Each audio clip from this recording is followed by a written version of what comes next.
And our three sons of Noah. Then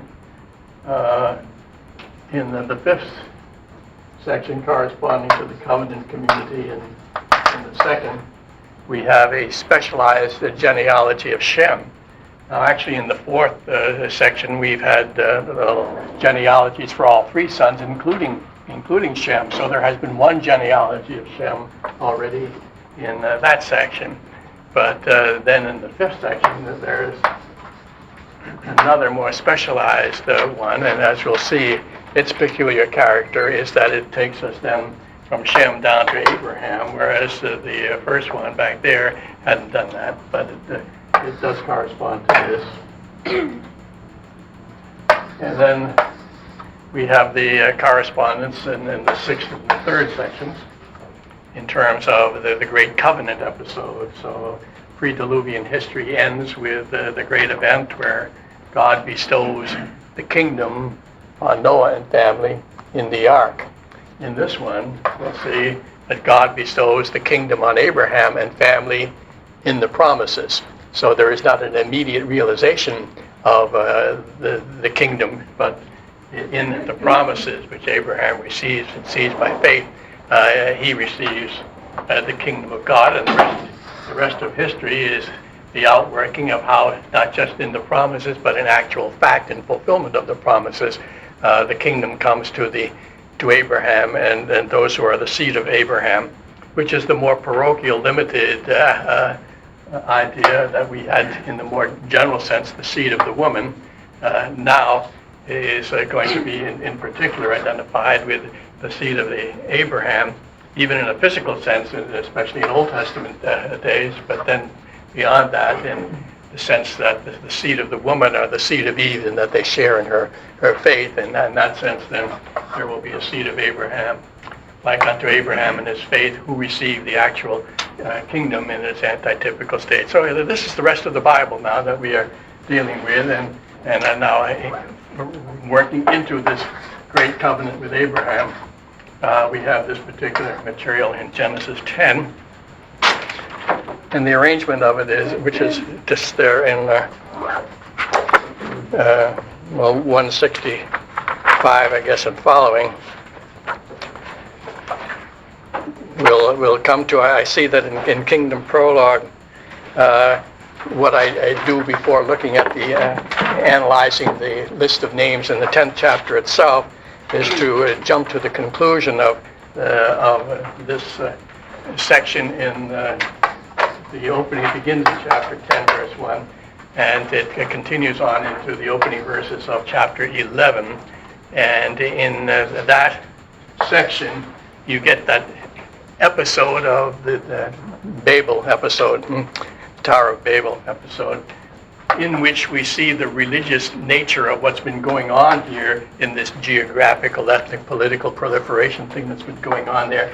We see that the religious undercurrents of the thing are such that we find history repeating itself. As we said, before the flood, the city of man developed to this point of ultimate rebellion and so on, associated with the tyrannical, blaspheming B'nai Elohim figures, the sons of the God there in Genesis 6. That's the ultimate expression of the city of man, and this lusting for a great name and an assault on heaven.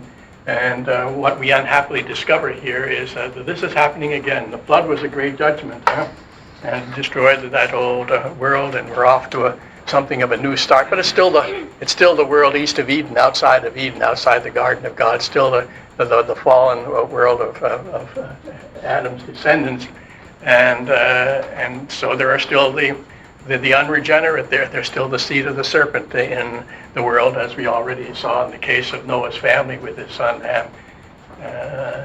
Canaan.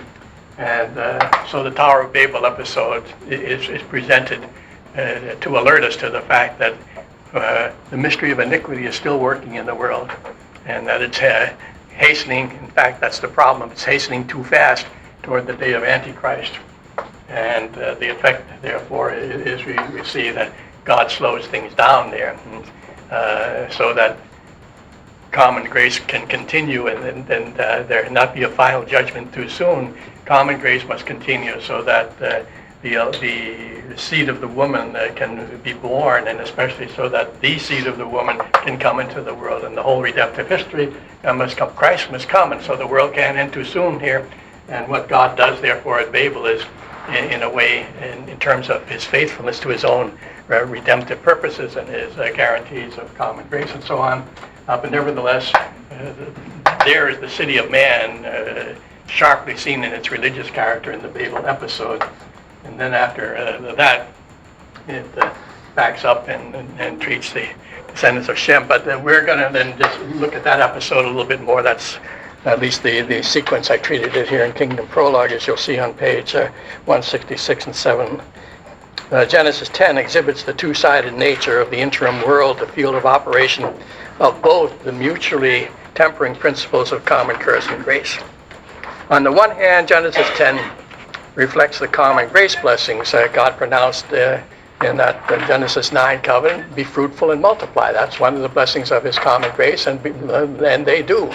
And it's an evidence of God's favor that he blesses this marriage relationship so that men are expanding and so on. For it records the genealogical increase of the Noahic lines and their successful penetration of the earth in all directions. And yet this expansion, this positive blessing kind of thing, is also portrayed under the aspect of the common curse.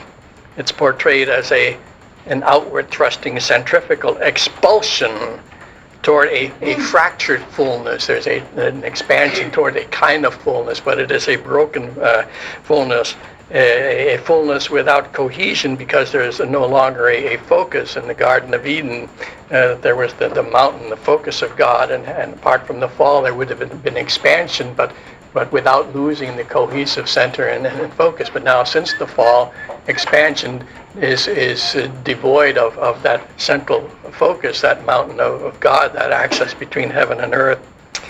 And so we get now the language of scattering, dispersing, used for this general overspreading of the earth. Further, as presented in Genesis 10, the result of this development was not the unity of an ecumenical family, but systems of all kinds, and the language supports that. So that's what we find going on in Genesis 10, and we'll come back and just analyze a little bit the several lines of descent, and especially what is said about Shem. But immediately we leap to the outcome of this development in the story of the Tower of Babel episode. Now here we have this event, this building of this ziggurat type tower thing in the interests of unity and cohesion. They become aware of what we were just saying here, that this was evidencing the driven out dispersion, scattering effect of God's common curse on the world. They become aware of that, and they feel a need for more togetherness, more cohesion in their ecumenical enterprise, and so that is the goal of what they are doing. That together we may lift our fist in the face of God and build our own ladder, our staircase up to heaven. Is the spirit of what is going on here as they lust for a name, and of course then God disrupts the enterprise, and the feature of the confusion of languages enters into the picture, a confusion of languages which results in the opposite of what they were trying to achieve. They were trying to achieve more togetherness, and the outcome is more diffusion. They wanted fusion, they get more fission, but in any case, there is now the linguistic differentiation that is injected into the situation. And so in general terms of the orientation of this to the whole history, where does this episode come? Between the flood episode back there and Abraham now in Genesis 12, between Noah and Abraham, how much time was there? Well, here's that question again. We studied the genealogies in Genesis 5 and Genesis 11 precisely from that perspective of trying to determine whether you can set dates in terms of the data provided in those genealogies. For myself, I said no, and if you try to take the numbers literally, you get in that utterly impossible situation. There's only 300 years between Noah and Abraham, and that simply will not do. How many thousands of years, or even tens of thousands of years, we need to get back from Abraham to the flood, I don't know, but it's a good long period, and that's covered now by these genealogies in these two chapters, or these two sections. And where within that range of history does the chapter 11 Tower of Babel episode fall? I think the ordinary understanding is that here is something that stands right early on at the beginning of that history, soon after the flood.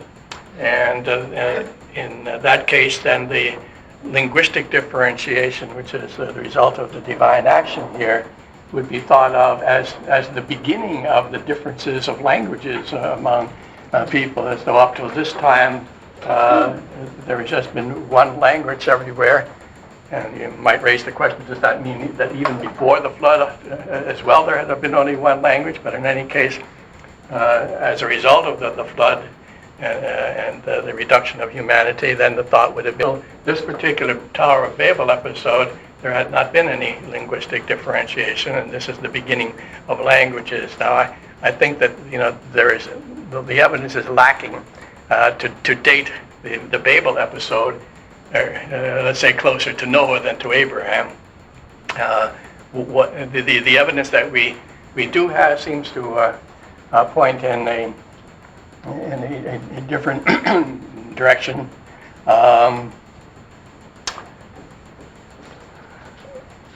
For one thing, in the list of, I'm trying to think of where Nimrod fits into this whole thing now. In the genealogies, in the 10th chapter of Ham and Canaan, we come to Nimrod down in someone else found, in verse 9, okay? All right. Cush was the father of Nimrod, who grew to be a mighty warrior on the earth. He was a mighty hunter before the Lord. That is why it is said, like Nimrod, a mighty hunter before the Lord. The first centers of his kingdom were Babylon, Erech, and so on. Now, one thought is then that we can take this figure of Nimrod, who is associated with the beginning of Babylon here in 1010, and associate that with the chapter 11 episode of the Tower of Babel. Now, if we do that, then the question becomes, where does Nimrod fit into this sequence, this genealogical line that's described in Genesis 10? And if that's a valid connection, the connection between Nimrod as an initiator of the city of Babylon with the Tower of Babel episode, well, it would seem that this episode falls somewhere along in the middle of the whole thing, not right at the beginning, but somewhere well along. Another possibility exegetically that has been suggested, although I don't think it's on the right track, is to associate a detail that's found in the genealogy of Shem, where we get to the point where we have traced things from Shem to Eber, and then we read that Eber had 2 sons. And we'll be wanting to do a little bit more with this a little while anyway, so I'll put this up here.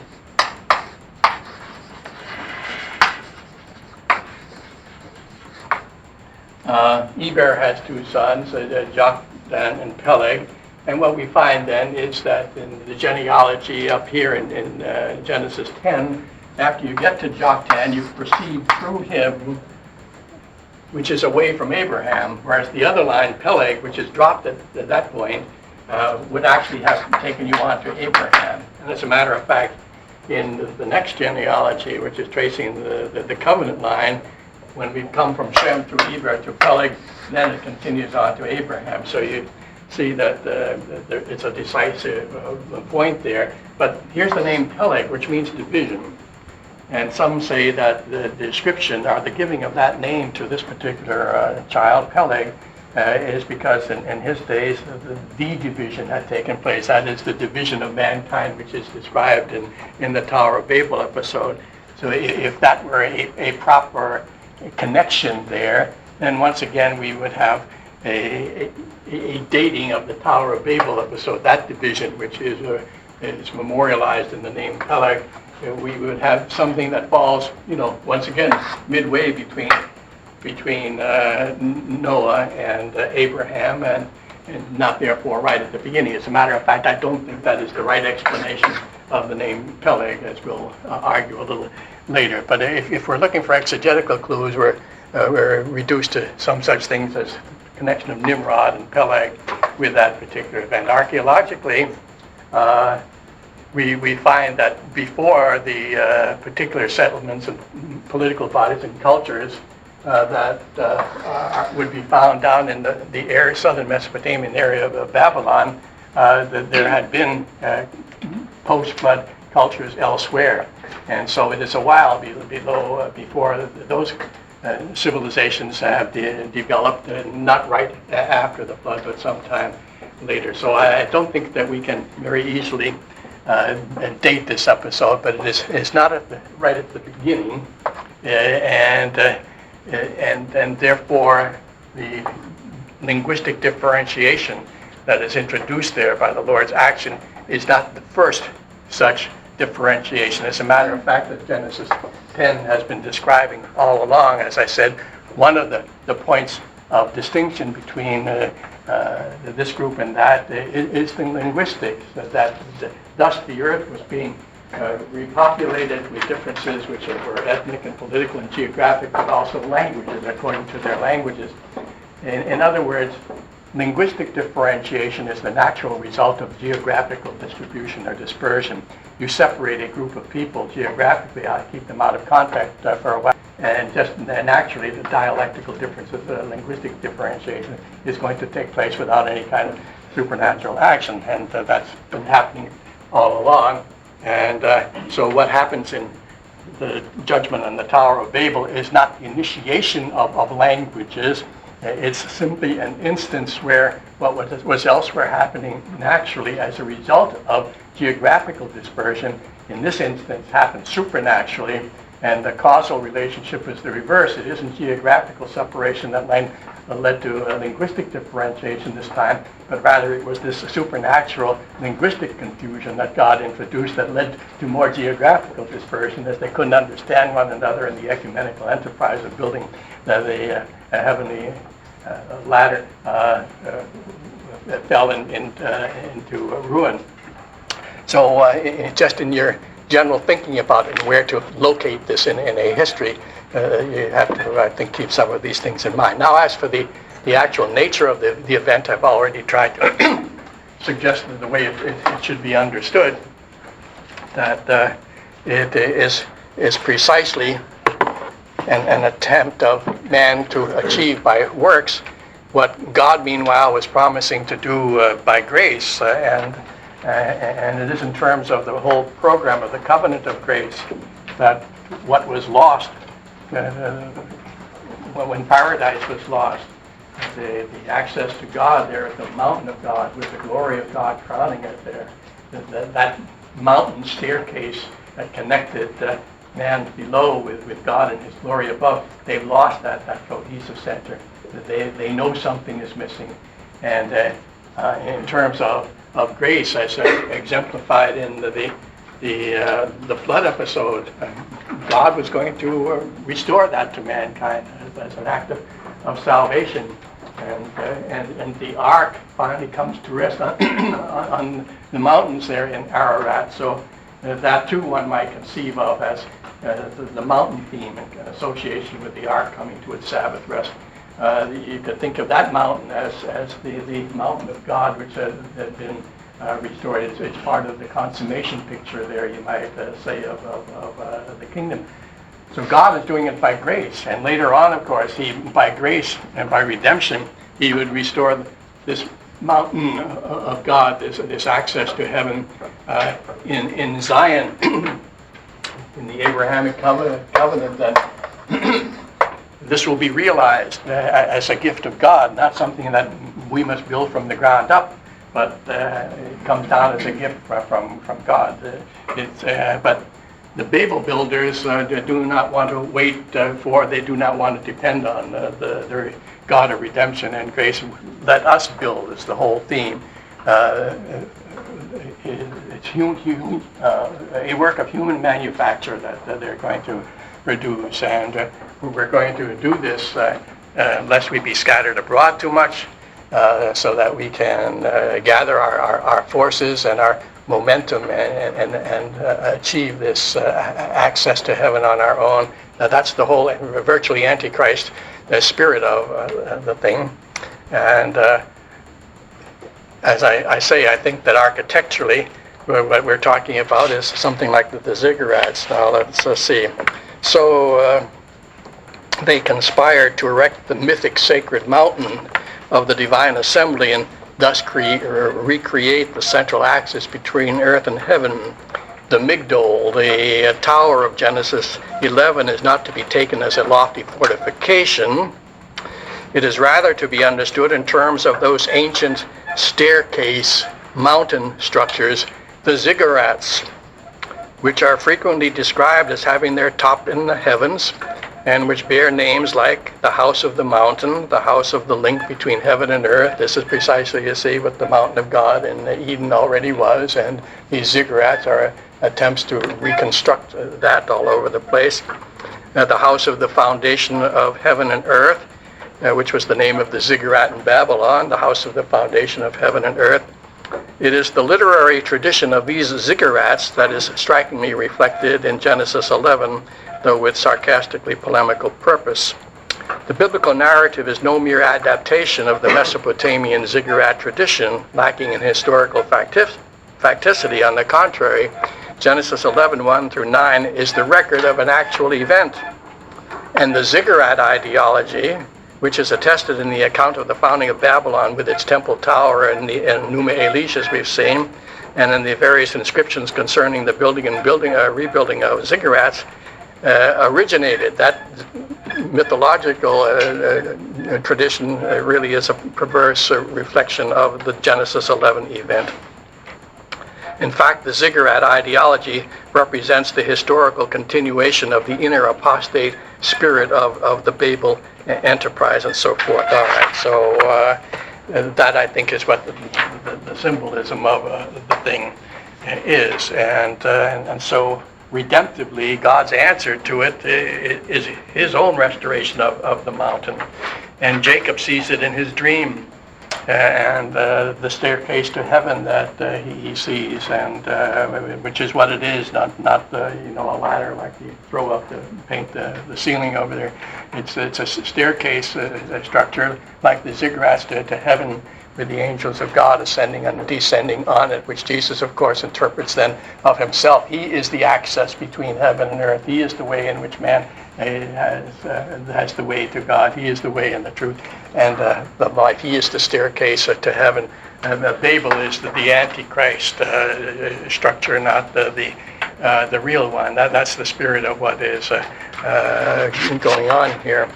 And things are getting out of control too fast. As I say, the Antichrist syndrome is coming to expression again. And now if this continues, then God will find himself in a position where he can no longer endure things, and he will have to destroy the earth again here. But he has promised that he will maintain things in common grace. He's just given this universal covenant that he will maintain things as long as the earth endures long enough so that his redemptive purposes can be fulfilled. And so while it is an expression of divine wrath, it's an act of divine judgment that God interrupts this Babel enterprise. it is at the same time an act of God's faithfulness to his covenant promises to delay final judgment long enough and so forth. But nevertheless, meanwhile, he does show his displeasure with this enterprise. He does interrupt this development, and he does it by, as I said, some supernaturally affecting, this profound psychological changes to suddenly effect on linguistic differentiation, at least something dialectical. This happened at Babylon, and from Babylon they go to Assyria, and we classify Babylonian and Assyrian as dialectical variants of an overarching thing we call Akkadian. But maybe it's that kind of differentiation, such as you see between Babylonian and Assyrian forms of Akkadian, that would have been affected here suddenly by this act of God, and which results in their further dispersion.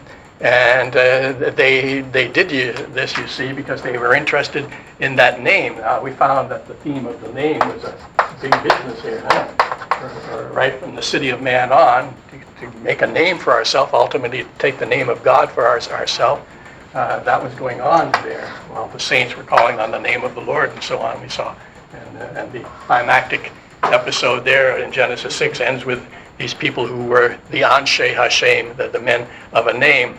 Well, that's the idea again here in Genesis 11. Let's make a big name for ourselves, in effect a divine name. And so they get a name, and they are called Bavel, and our text interprets that by saying, because there the Lord Baalal, and so you have Bavel and Baalal. It's more of that punning that we saw in Noah's Oracle. And so there's a punning on the thought of confusion. They wanted a name that would, highlight their cohesion, and they get a name that shows their confusion instead, and their shame. And so they are called, now, what Bavel means is somewhat disputed. In the cuneiform rendering of the name, it consists of two elements. The first one would be B-A-B, Bob, which means gate, and then Ale of God. And so it is sometimes thought then that is the real etymology of this place name, Babel, Bavel. It means gate of God. And others say that even that cuneiform rendering of it, which is it's a syllabic, cuneiform syllabic, so one syllable Bob, the other Ale. But even that cuneiform syllabic rendering of it is already just a popular etymology rather than a strictly lexical type of etymology. But in the biblical account here explains it in terms of this pun on the verb balal, to confusion, and so that's the great name that it receives. It's interesting that elsewhere where you get the same theme of God bringing judgment on those who are seeking a great name for themselves, and you get the fact that there's some punning that takes place that sort of sarcastically mocks their aspirations. I think of one, for example, when the Antichrist in the form of the god Magog enterprise in Ezekiel 38 and 39 is being dealt with. And this God figure is what he is after is Zion, which in the Hebrew is Sion. And as a result of his coming up against the mountain of God here, and it is the theme again. You see, the mountain of God is in the Antichrist story. But as a result of his coming up against the mountain of God, God destroys him and all of his hordes, who are all piled up in a burial place there. And there's this big process of hunting down the bodies and so on in order to bury them. And as they do so, those who are the search party looking for the carcasses of God's army find a body, and they set up beside it a little, it's called a Siyun. So he wanted Sion, which is Zion, and what he gets is a little Siyun, which is a corpse marker ready for the grave. And so God mocks the Antichrist aspirations by bringing him down and giving him the opposite. Well, that's what happens then here. And yet history then goes on, and with a little more accented dispersion to it and so on, with a little heavier emphasis on the curse and less on the blessing or something at that particular point. All right, now then backing up and looking at the broader picture of which this Babel episode is one episode. See, the Babel episode then is a characteristic episode. What was going on as sort of the undercurrent feeling of the whole political enterprise everywhere is caught in sharp focus at this particular place, this representative place. But now, on a broad scale, the three sons of Noah were scattering over the whole earth, and on page 172 and following, just say a little bit about that. Here's just a list of names, and but I think just some of Japheth, the way they are listed, reminds us of how they occupy those distant coastlands and so on, to which in the rest of Scripture we see that the messianic message is going to go.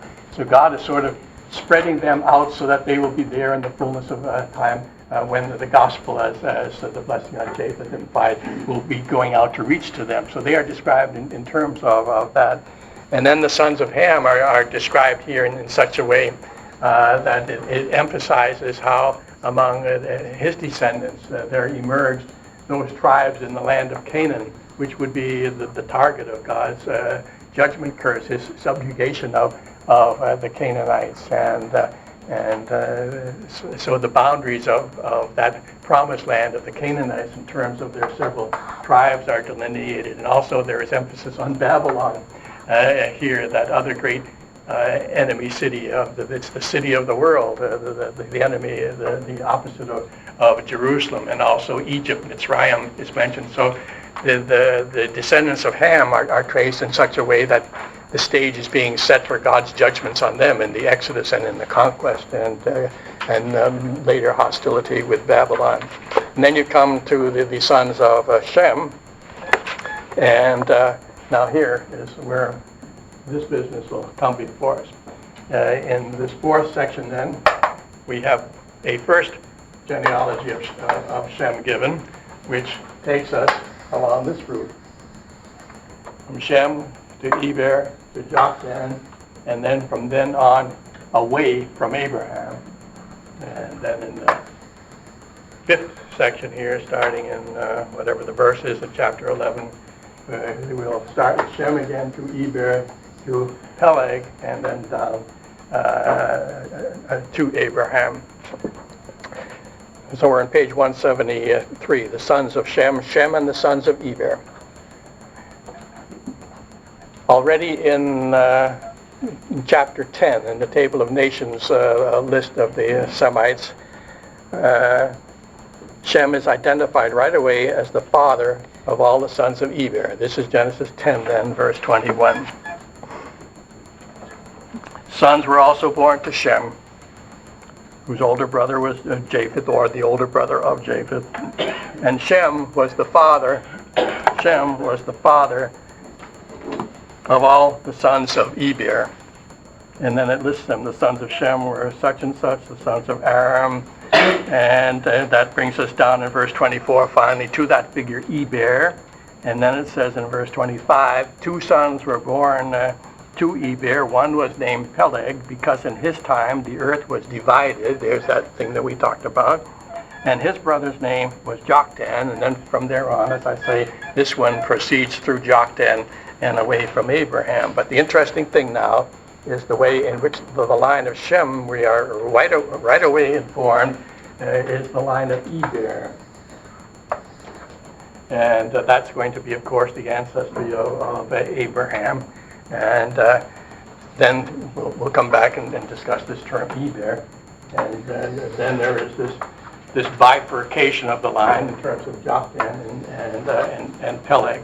My understanding, as I try to defend here in Kingdom Prologue, of the meaning of Peleg, the significance of it, is that it is at this point that we have the basic division that the whole book of Genesis is all about, right from the distinction between the seed of the woman and the seed of the serpent. And all along through, there's one line that's leading to Abraham and Israel and Christ, and then there's the other line that's leading away from that. That's the big division that the Bible is concerned about. And this was a critical point in that division, which was right here. Things turned off toward Abraham and away from the rest of the world. And so I take it that is the meaning of that. The great division resulting from the covenantal election, which is so heavily underscored by the literary structure, in fact, that is true, isn't it? This distinction between the two lines is underscored by the very literary form, where you have one genealogy for the one line and then a separate genealogy right afterwards for the other line. The very form here, I think, points us toward this as the proper interpretation of the passage. The name of the one was Peleg, for in his days was favoring this interpretation as the immediate setting. The statement is embedded in the text just after the declaration that Eber had two sons, with the name of Peleg before it and the name of Joktan after it, so that it divides the two. Related to the verb palag, divide, is the noun paluga, used for family subdivisions, and so on. And then I suggest that there are certain other interpretations which I don't think deserve our preference. All right. So then, now this is where the thing is going, and we move on and pick it up in chapter 11 in the fifth Toledot section, where, as I say, we now come to Peleg and then move on down here to Abraham. Now that genealogy begins then in chapter 11, verse 10, after the Tower of Babel episode. And this is the account, this is the genealogy, the Toledot of Shem, 2 years after the flood. Shem was 100 years old. He became the father of Arphaxad and so on. And then in verse 14, we have the birth of Eber. And then verse 16, when Eber had lived 34 years, he became the father of Peleg, and it just settles for that, you see. And Eber lived so many years, and you come down to the end, and you come down to Terah, who was the father of Abraham, Nahor, and Haran. So this is the equivalent then of the line of Seth. The line of Seth that was traced in chapter 5, and now it's the line of Shem that's being traced here in chapter 11, right down to Terah, the father of Abraham. As you remember, in each case, 10 names plus 3 names, Noah plus his 3 sons. Here again, 10 names plus 3 names, Terah and his 3 sons, one of whom is Abraham. With Eber now as this connecting link between, and the importance of this, of course, is that Eber is the thing that we transliterate well, if you make it the name Eber, you make it an adjectival form, or more specifically a gentilic form, and you add the sound E to it. So Ivri would be the gentilic form of this name, Eber. And so his descendants would be Ivri people, and that equals, of course, what we call Hebrew. So the concept that the genealogical identity of being Hebrews is what we are dealing with here. And so Shem is the father of all the Hebrews, and Abraham is one of them. You can right away see that he wouldn't be the only one. All of Eber, the descendants, and there would be others than just this one in the line leading to Abraham. Others would be Hebrews, but the one that we are interested in the Bible, of course, is Abraham, the Hebrew. And so when the story moves down to Abraham, in Genesis 12, 13, and 14, we find there in chapter 14, verse 13, that Abraham is called Abraham the Eberite, the Eberite, the Ivri, the Hebrew. One, this is the story of the battle of the kings from the east came into Canaan, and one who escaped came and reported this to Abraham, Ivri, Abraham, the descendant of Eber.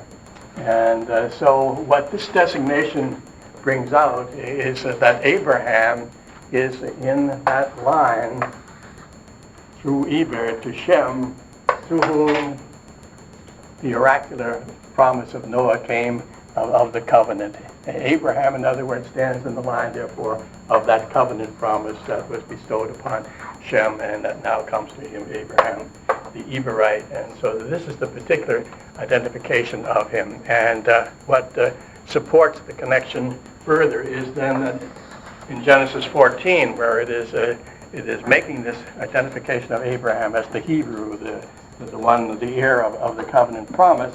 The language of Noah's oracle is echoed by the figure of Melchizedek here in this Genesis 14 context, where in verse 9, you remember how Abraham comes and gives the tithe of the battle to Melchizedek, the king priest of Jerusalem, Salem. And he was priest of El Elyon, of God Most High, it says of this Melchizedek. And he blessed Abraham. So here is Noah blessing Shem and Abraham through him. And now that blessing is voiced through the mouth of Melchizedek, who blessed Abraham, saying, "Blessed be Abraham by God Most High, creator of heaven and earth, and blessed be God Most High, who delivered your enemies into your hand." And so Melchizedek is echoing the oracular blessing of Noah and giving it to Abraham. So these are the connections we want to trace here. Now, this brings us to some rather large questions involving the whole origin of Israel as a 12-tribe system, and in a way the origins in critical discussions of what they would be calling Yahwism as a religion. And so we get these approaches that don't want to take the Bible at its face value as to where the 12 tribes of Israel came from, and as to where the religion of the worship of the Lord came from. And these speculations have a lot to do with what does it mean then really when Abraham is called a Hebrew? And the biblical picture is plain enough that the Hebrew designation for Abraham is one that identifies him as in the covenantal line and in a particular genealogical line. It's taking this as historical fact stuff, real descendant of a fellow named Eber, who is a descendant of Shem. And it has this covenantal aspect and connotation to it. Now, let's see how much of this I want to get into there. Well, let's introduce it and then maybe come back and read a bit from page 174 and 175. But just to throw out the picture, and if you've been reading in your history books and Bright and so on, I trust you will have read this material already. But these discussions then of the origin, as I say, of Israel and of their religious system get to be related to people who appear in ancient cuneiform texts from all over the Near East for a while, for centuries actually. And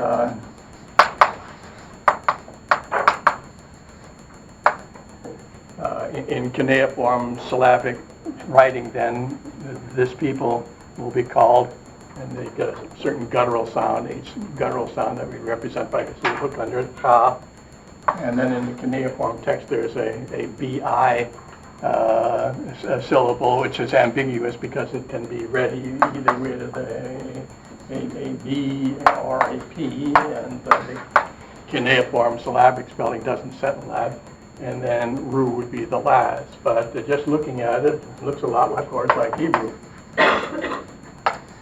And so from the world of the Bible, we find all kinds of texts speaking about an Habiru people. And when the name is rendered in alphabetic script, then this ambiguity actually gets cleared up in a way that discourages the identification, because in alphabetic writing,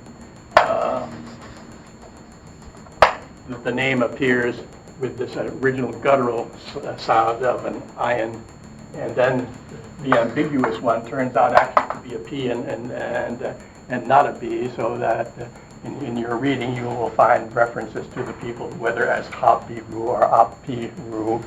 But in spite of the problems in terms of the both consonantal and vocalic correspondences between Hapiru and Hebrew, the view has continued that the biblical Hebrews are the equivalent of this Hapiru or Habiru people who are found all over the Near East. Now, what was especially interesting was the first appearance of these Habiru. And the first time they came to our attention was in texts from Egypt, from the Tel El Amarna texts. And these come from about 1/4 of the way into the 14th century BC, about, let's say, 1375, around the number. And they are written by Canaanite kings to the Egyptian pharaoh, because there was a covenantal relationship where the Egyptian pharaoh was the suzerain, and the petty kings of the different Canaanite cities were his vassals. And so we have diplomatic correspondence from the Canaanite vassal kings up to their suzerain, the pharaoh. And for one thing, what they are complaining about is the incursions of this Habiru people. Please send us a few more archers or troops to defend our cities, because we are your tributary cities. We are the friends of the pharaoh, and we want to continue to serve you and send our tribute. But look, we're having trouble with this Habiru people and so on. Well, now, the date I said for that was about 1375. Canaanite kings troubled by Habirus. And now, what's the date of Joshua and the Hebrew conquest? Big debate, early date, late date. If you accept the early date for the Exodus and the conquest, you're talking about a conquest about a generation actually before this, and that's important. And on the early date, the Exodus thing would be about 1400. On the late date for the Exodus, it would be 150 years or so later, which would be after the date of these Amarna texts. But this thing comes out at about the time, roughly at about the time of the biblical conquest of Canaan, the biblical Hebrews marching into the land of Canaan. We read of Canaanite kings worried about Habiru people and complaining to the Pharaoh.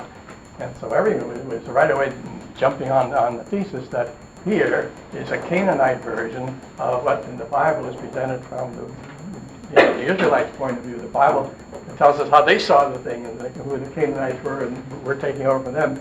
And the Amarna text, then we're seeing as showing the same events from the point of view of the Canaanites. And I love the fascinating connection of the Bible with the contemporary historical documents, and a lot of conservatives were very eager, therefore, to make this connection, not just critical scholars. I don't think that is correct. It actually doesn't work out that way. The biblical conquest is something that happened a generation earlier, as I see it.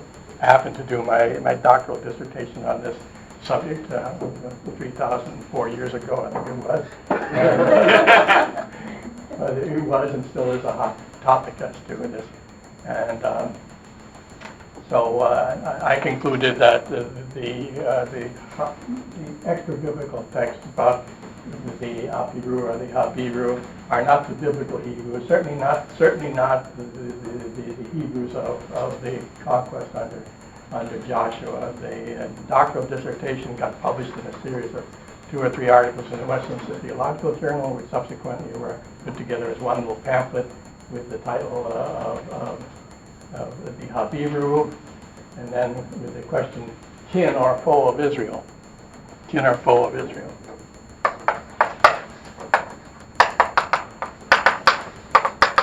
The usual interpretation being they were the kinfolk, they were other. There were many of these Habiru in the world, and the biblical people were just one element in this larger Habiru reality. They were kinfolk, My contention was no, for a variety of reasons we might discuss further sometime. But in fact, as the dates work out, the Amarna text 1375 would not correspond to Joshua, but they would correspond to the time of the first oppression of Israel after Israel came into the land. So in the turn of the century, I accept the date for the Exodus, the Israelites came into the land, and by a generation later, of course, not all the Canaanite kings had been dispossessed. Only the Israelites had a good foothold, but here and there were pockets of Canaanite cities still remaining, and these are the ones then who were writing letters to the Pharaoh. And but it was precisely at this time that we get the first oppressors of the Israelites coming into the land, and where they come from is up north and from Aram Naharaim, which is the area of Syria, and Kushan Rishathaim is the one who sends these oppressors down against the Israelites. And in brief, on my understanding of the situation, what we have is this, that the biblical Hebrews are in the land at that time, along with certain of the Canaanite kings remaining. And at that juncture, from up there in the area of Syria, there come down these Habiru people who, on my analysis of the thing, turn out actually to be an elite military guild. Their specialty as a group was that they were militarists, professional militarists, who hired themselves out to kings here and there as mercenaries to fight their battles. And it turns out that the point of their best integration politically and societally was up there in that very area of Syria. And so what I think the situation is that these Habiru, these militarists, were troops that were sent down from Syria to make trouble in the land of Canaan. And in doing so, of course, they were making trouble for the Canaanite kings, but at the same time, they were oppressing the Hebrews, the biblical Hebrews, who therefore are calling to the Lord for deliverance at that time, while the Canaanite kings are calling for help from the Egyptian Pharaoh. And so that's a big issue. You can well mind you, and the different books you're treating of it will make different things of it. And I might want to say a little bit more about what the evidence is of the identity of these Hebrews, but we'll have to take it from there next time. So next week we will again be meeting for 2 hours on Thursday and 3 hours on Friday, and after that then we have just 1 hour, 2 hour sessions. So